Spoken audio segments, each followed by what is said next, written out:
if you pull up at a petrol station or whatever, and you know, the people are looking at you, I then have to open the boot because the petrol filler's inside the boot, and people are looking and going, what the hell is this guy doing? With the petrol hose in one hand, pouring it into the boot of the car. And then people come up and go, wow, that's a strange place to put a petrol filler.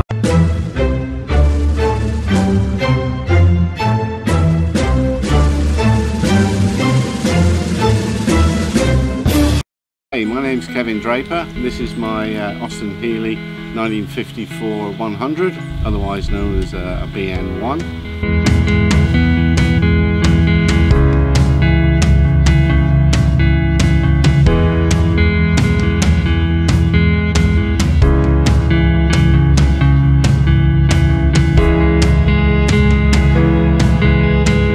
Just recently purchased the car about 3 months ago, and I've enjoyed it immensely since. The reason for buying a Healey started from when I was a kid, driving to work every day in London through Ealing Broadway. There was a garage that sold minis and Mini Cooper S's, and passing them every day just sort of drew me into it.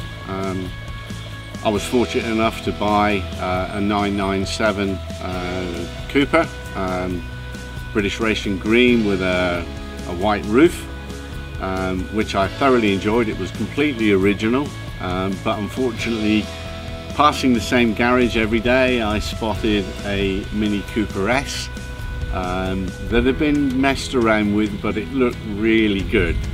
So I actually swapped the Mini Cooper, which was pristine, for what was known as a John Radford Cooper S, and that's when the problem started to begin.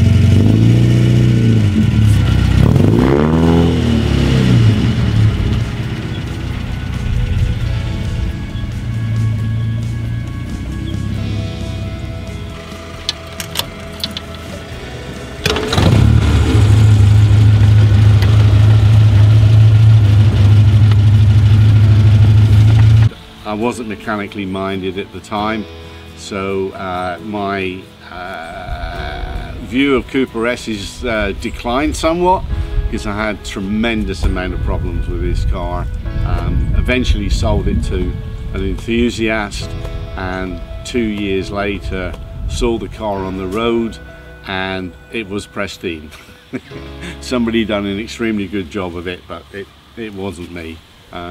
And since then, progressing through the years, I've owned a number of, let's say, modern sports cars, from Porsches. I've had a couple of Ferraris, a 328 GTB and a 348 TS, which unfortunately there were some issues with.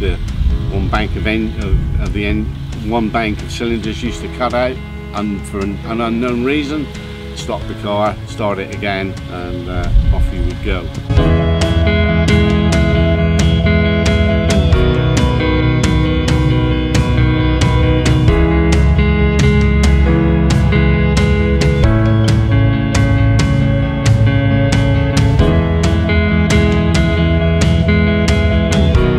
So for instance, this car originated with a 3-speed gearbox.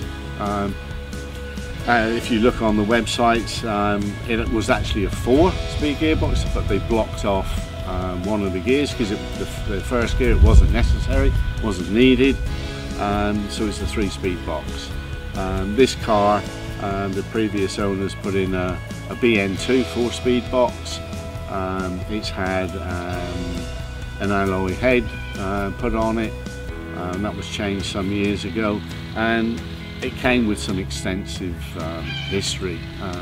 I think somewhere in the, well, I've got bills for $40,000 worth of repairs on the car over the last 10 years. So yes, it's in really good condition. There's still some work that needs to be done on the car, which I'm going to attempt over the next few months.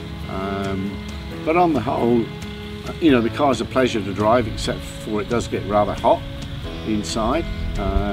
I've been thoroughly pleased with the purchase. We got it for a reasonable price. It was a deceased sale. A well-known member of the Austin Healey Club in Queensland, and the vendors were happy to sell the car to me.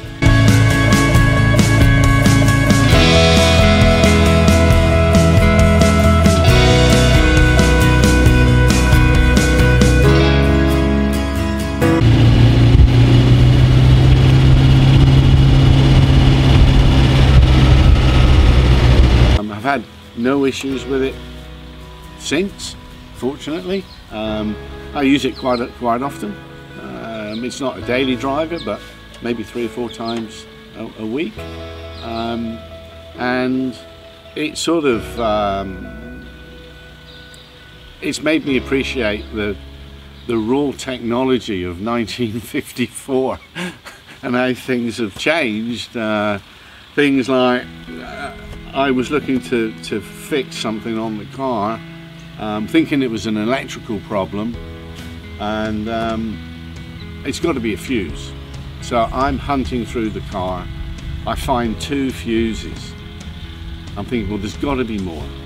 There's just got to be more. It was a rear light problem. So I rang the technical guy at the Austin Healey Club and said to him, Alwyn, I'm having problems. Where are the fuses? And he said, there's only 2 on the whole car. And I'd spent hours trying to find where the other fuse box could be, not knowing that there was only 2 on the car. But that's how basic the vehicle is. It's you know, old school technology that's still working today, which, you know, I think is an amazing thing that something this old is. It still keeps up with modern traffic, and I often go on runs with my daughter. She thoroughly enjoys it. I've taken it to the garage to have a few things done on it, and they've complimented me on the vehicle. And it's been a joy to own, a joy to drive, and one day it will be probably a joy to sell.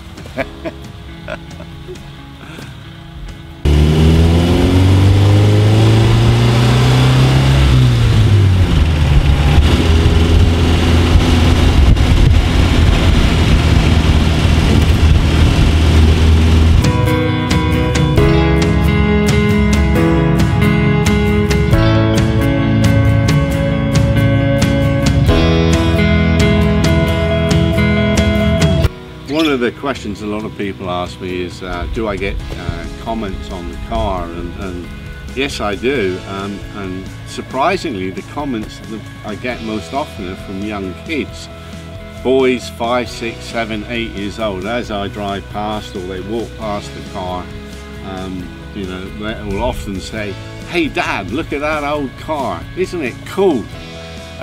Which is quite surprising, because you'd expect the sort of interest to come from people that knew the car in their youth, not today's youngsters. And you know, if you pull up at a petrol station or whatever, and you know, the people are looking at you, I then have to open the boot because the petrol filler's inside the boot, and people are looking and going, what the hell is this guy doing? With the petrol hose in one hand, pouring it into the boot of the car. And then people come up and go, wow, that's a strange place to put a petrol filler. And I said, well, it's to do with aesthetics of the car, because there's no filler cap sticking out you know, the side of the car.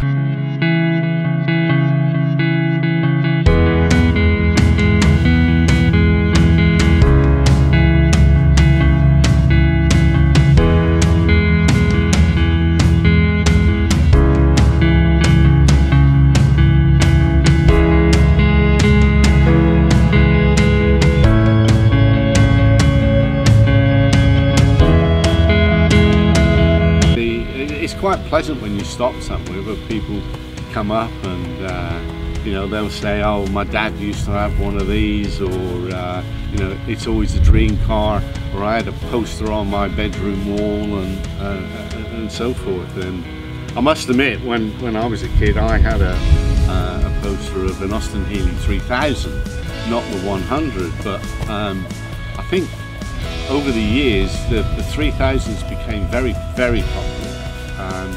But probably over the last 5 years, I think the popularity has changed somewhat, and the earlier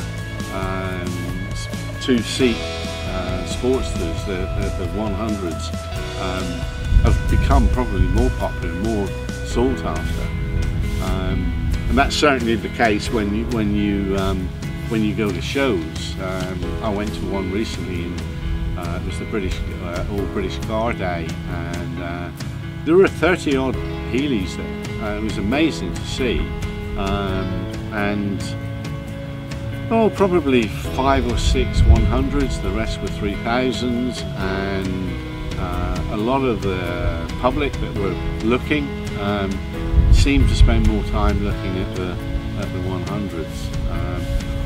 As to the reason why, I'm not absolutely sure. Maybe it's because it's a genuine two-seater and it hasn't got that extra couple of small seats, kids seats at the back. But generally, yeah, people see the car and it puts a smile on their face, and it's, you know, I'm proud to actually to own it.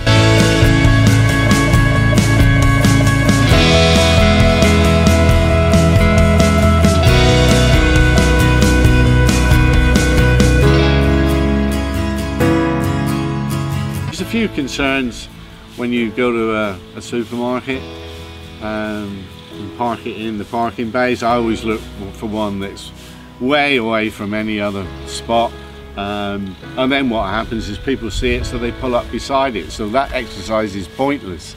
But fortunately, I've not had any supermarket trolley dings on it. I think people show a bit of care and respect, in that there's something that old is still on the road. I mean, the car is older than me, only just, but it is older than me, and it's in much better condition than me. You know, I've got a few. This has got good working parts. Some of mine are spares, but yeah, it's for the whole ownership thing, from belonging to the club. If you don't know something, you can ring them. The people there are just absolutely gurus in terms of anything you want to know about the car. There's somebody in the club that will give you some guidance.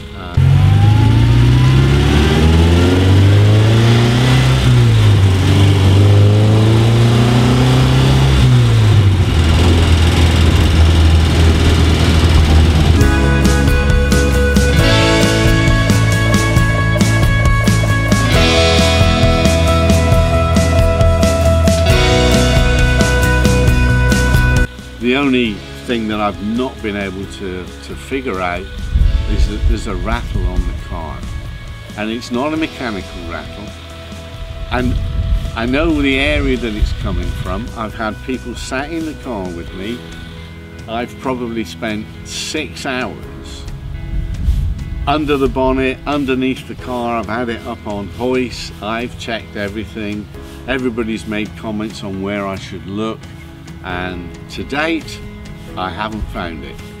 It's still there, and I haven't got a clue where this damn rattle comes from. And I don't know what it is. It's not mechanical, it's not suspension, but there's a damn rattle somewhere, and it's as annoying as hell. But My challenge is to find it, and it's going to be something completely obscure that's probably nowhere near where the noise is coming from.